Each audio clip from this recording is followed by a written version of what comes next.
Hi, I'm Nate with Average Jack Archery Pro Shop and Range here in Phillipsburg, PA. And today I want to go over the 3 ways that I get up a tree during whitetail season. Now this video is exclusively about saddle hunting. I'm wearing the tethered lockdown, which is now called the Ultra Lock saddle. And whether you use a tethered or a latitude or a trophy line or whatever you may be, or even a lightweight tree stand, I think all of these climbing methods could apply to you. There might be some different intricacies if you are using a lock-on style tree stand, but I still think you can use them in different ways. So option number 1 is to use a set of multiple climbing sticks. These are the new carbon sticks from Latitude. Just got these in the mail the other week. I'm actually very excited to try these things out. Very lightweight, very portable, very packable. Whatever type of stick method you want to use, you want to make sure that they definitely aren't clanking around, that they definitely stick close together. And in my personal preference, a rope modification, but let's put one on the tree and talk about it. So one of the very first sticks that I owned was actually a set of API hunting sticks, which are a full-length stick, much similar to like your old Lone Wolf, although they didn't have folding steps. And I really like those sticks. I used them a lot, had a lot of great performance out of them. But my biggest complaint at the time was the cam buckle system. You had a metal buckle, it was heavy, they're full length. I don't really like long full length things. They just get in your way. They're not conducive to the way I like to do, lash them on the bottom side of the pack. And so I didn't run them much, and I ended up cutting them down into mini sticks. We'll talk about that in a minute. What I really like, and that's when last year or 2 years ago, I jumped to the tethered Skeletor sticks, which has an AM steel rope modification, just like these Latitudes ones do. So that means it's completely silent, completely metal free, and very lightweight. So whenever I mean, you saw me put that stick on while I was talking, pull the bottom out, do this with every single stick that you ever use. Always pull the bottom out to seat it. That way you don't accidentally bend it and flex it. This is up really high. I don't know if I can step on it, but we're gonna try anyway.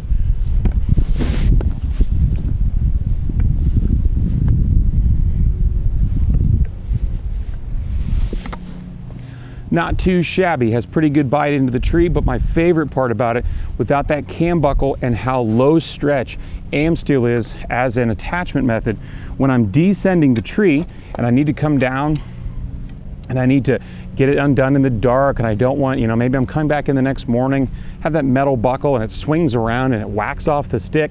I don't care how many stealth strips you put on it, it's gonna make noise. This right here is just a rope mod. And there are a million ways to do it, but that's the whole thing. And then storage of rope modifications is usually pretty straightforward because there's no knots to them and no metal. That's it. So from on the tree to off the tree in a matter of seconds. If you're going to go with a fixed climbing stick where you're stacking them as you go up the tree, as you ascend the tree, I strongly recommend looking into a stick that has a rope modification like the Latitude Carbon. Now, option 1B, we'll call it here, is again a fixed stick, but instead of just being the short stick itself or a long stick, you've added an aider. Now, this is an API's hunting stick that I cut down and modified to accept the Versa button. It already came with the Versa button, but then I'm using 8mm accessory cord. You can buy this by the foot from REI. Mine so happen to come in green, but I don't really care what the rope color is. It could be pink for all I care. I think it works just fine. This is going to work in the exact same fashion. It's going to work by doing, instead of having knots or a cam buckle, which is obviously clamping that strap there, it's going to work under a hitch system that's going to pinch into itself like a Chinese finger trap. What I didn't like about this is that I had to hold the stick like this and feed this rope behind. But once I feed it behind, it then cinches into this, behind this loop here. And now it's like a Chinese finger trap. Now I wouldn't throw my weight on all of that, but as you can see, it actually holds the stick. I would then come on the back side and add a looped half hitch so it's easy to remove later, just like so. Feed the tag in down through. Again, pick out the bottom, push it down, and now this stick is totally bit on there. Now I do have the single step AM steel aider, and if you're gonna run a stick that has an aider, I really do recommend running a fixed aider. A lot of people like having a movable aider they'll take with them up the tree.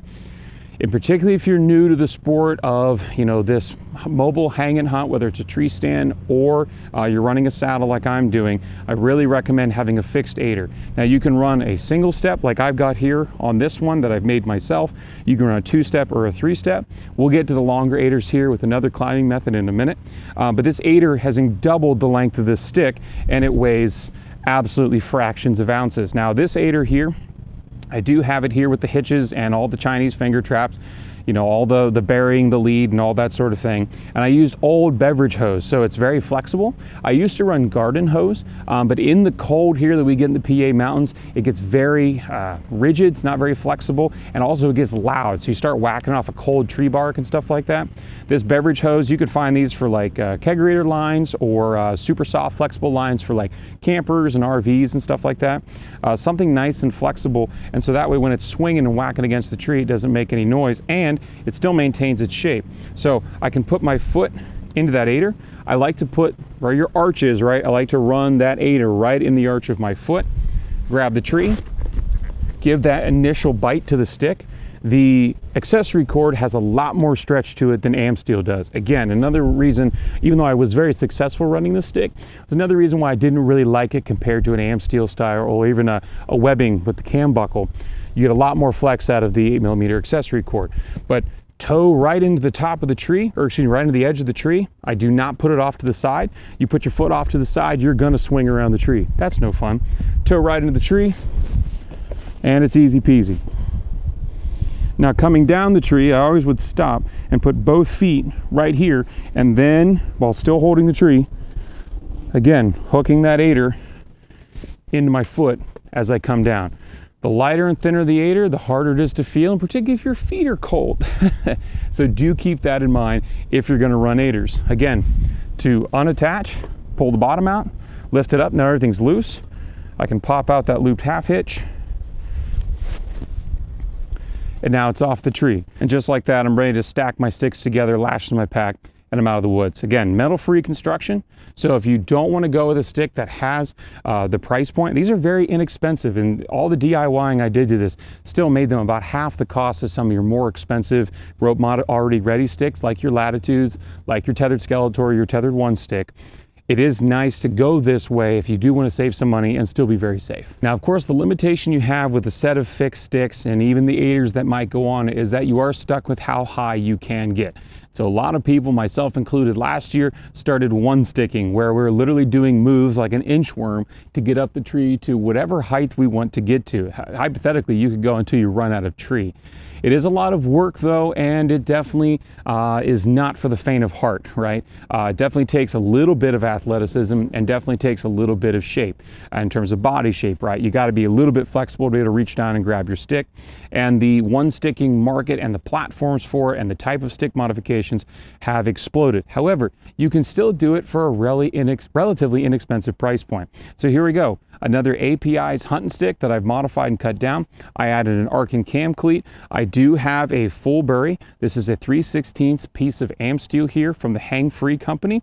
We'll talk more about that in a second. And I also have that 3-step aider. So if you're unfamiliar with one sticking, real quick synopsis, you're going to put this stick up as high as you can and hopefully have an aider that gets you up as high as you can without having to do too many moves of the stick. Now I'm about 6'4", which means I can throw this stick up almost 8 foot in the air and have that aider come down here where I can still reach it. If it's cold out and I'm all bundled up, I probably throw it closer to head of height, maybe 6.5, 7 foot in the air. So that means in one move or two moves, I can get 18 foot to the top of this stick. That's pretty impressive for all the more weight that I'm carrying. You're talking about 3 pounds for this whole package right here. So the arc and cam cleat, this is something you would use like a boat cleat, right? So the more you add a rope to this, if you try to pull the rope through the other side, again, Chinese finger trap, it's going to pinch it harder and harder. But it's very easy to remove it when you go to pull it out. So we'll do this around face height, even though I would throw it a lot higher so you can actually see it on camera. Simply reaching around the tree to grab my rope. I want that rope to be at an angle where it's coming up and away from the stick. If it's down here, and this is true of all sticks, it's now going to have to take out that slack and slide all the way down here so it has bite. So I want to actually throw it up a little bit higher. And since this is a cam cleat, I'm literally just going to push it in like that, and that's it.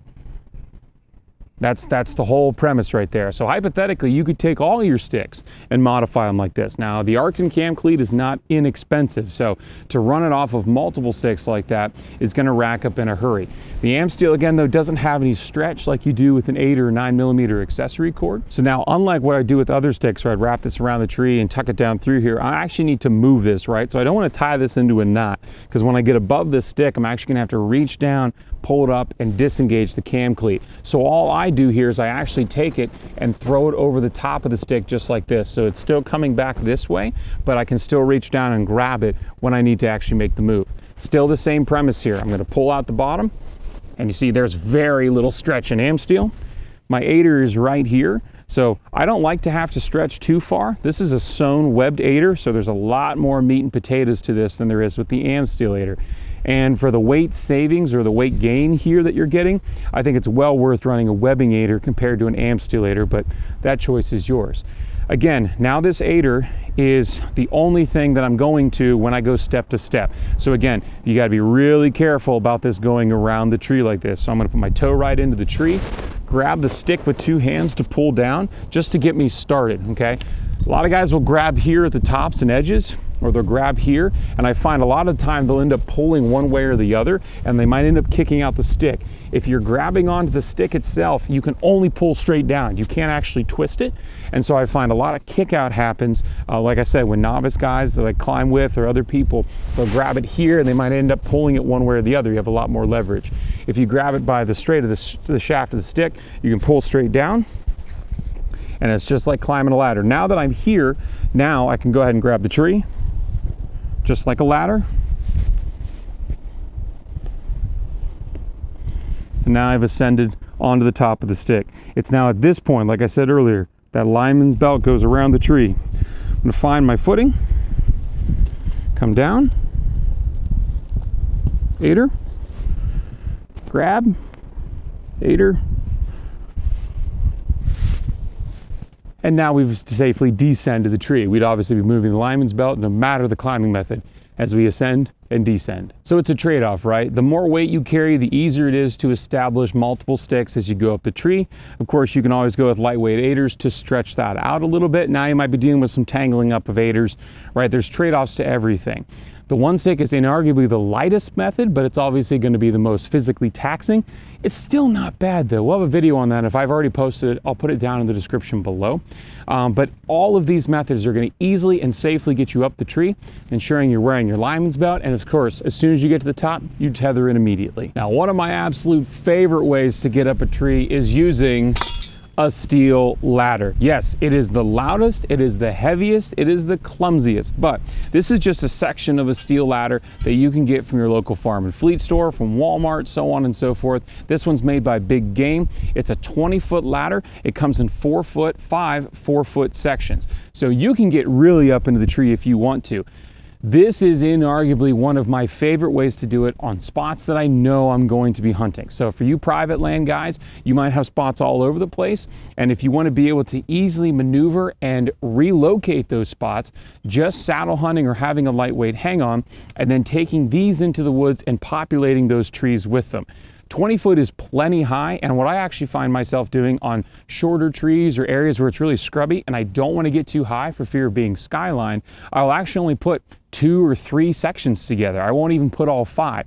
And so once I have those, then I can just take them and cinch strap them to the tree, and it's super easy to climb. You get to grip the stick the entire time, footing on either side. These things are great, but they are heavy, but they're not expensive. I picked these up for around the $60, maybe $70 mark. So for the cost of like just a saddle, right, you can actually populate 4 or 5 or 6 different trees in a public land area that you frequent all the time, or into a private land situation. Now, I get questions about this all the time when I'm selling saddles to folks in the shop. Is they're like, are you afraid they're going to get stolen? Absolutely, I'm worried they're going to get stolen on public land. However, if someone steals it, I'm out 50, 60, 70 bucks. If you're smart about it, quite often they'll have pallets of these at your local farm and fleet and Walmart and everything else, or even online, that they're offloading at the end of the season, you know, around that Christmas time frame, Black Friday or whatnot. And you can stock up on these and then place them out the following season. But even at full price, having a couple of these, last year I shot the biggest buck of my life hunting on a piece of public where I knew that I was probably going to go in there and doe hunt a bunch. And so I had this in a tree, and he just so happened to walk out that night, and I arrowed him at 25 yards. But what I usually do with these is I actually assemble them at the truck, and then I just walk into the public with them, schlep them all the way in there fully loaded, right? Hopefully it's not a full 20-foot section. And then when I get to the tree, I just inchworm my way up the tree, adding the cinch straps as I go. By the time I get to the top, tethered and lineman in the whole time, I'm very safe and I can descend easily. This is a great way to get people into the sport of climbing up a tree in a very safe manner, but not something like a ladder stand where it sticks way off the tree, it's very obvious, or any type of other ladder that doesn't sit real flush. You see how close this actually sits to the tree once it's fully on there. So this looks like just part of the tree, in particular if you're viewing it from the backside. So no matter what method you choose, I think they all have their merits and they're all very effective. I've definitely killed deer one sticking, multiple sticks with aiders, steel ladder, all the different price points, out of hang-ons and out of saddles. I don't think there's a wrong way to do any of it. And if you have any questions about anything that I've brought up today or any brands or any methods, please do follow down the links in the description below. You can find me on Facebook and Instagram and send me a message there. You can always drop a comment here on YouTube. My email's down there, averagejackArchery@gmail.com. Or if you're so interested in tethered gear, as we are a tethered dealer, you can stop at our store in 21 North Front Street in Phillipsburg, PA. Hope you're able to get outside, enjoy the sport of archery hunting if you so choose. Definitely enjoy God's absolutely gorgeous creation, and stay safe while you're climbing a tree. And we'll get to see you next time.